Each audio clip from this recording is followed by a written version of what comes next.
Hi దోస్తులు, ఎలా ఉన్నారు? నేనైతే బాగున్నాను. అందరికీ అడ్వాన్స్ హ్యాపీ రక్షాబంధన్. రా రాఖీ పండగ గురించి చెప్పాలంటే మీకేం తెలుసో అది కామెంట్ చేయండి ఫ్రెండ్స్. రాఖీ పండగ అంటే శ్రీకృష్ణుడికి ద్రౌపది శ్రీకృష్ణునికి అయితే దెబ్బ తగులుద్దన్నమాట. చేతికి గాయమై బ్లడ్ వస్తుంది.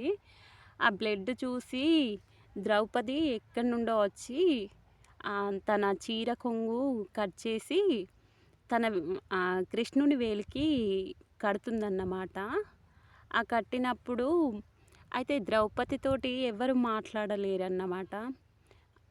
ఎందుకంటే తను నీచురాలు అని, ఇట్లా వేశ్య అని అలా తన పైన కామెంట్స్ చేశారు అందరూ.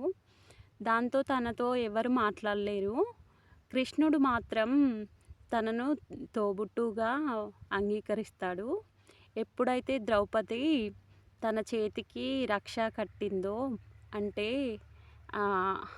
తన కృష్ణుని వేలికి బ్లడ్ వస్తున్నప్పుడు ద్రౌపది తన చీర కొంగు కట్టిందో, అప్పటి నుండే తను కృష్ణునికి తోబుట్టుగా నిలిచింది. అంటే చెల్లెలిగా అనుకున్నాడు.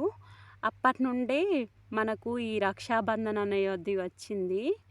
అన్న చెల్లెలు ఇలా. అయినా ఇప్పుడు అంత ప్రేమ ఆప్యాయతలు లేవు.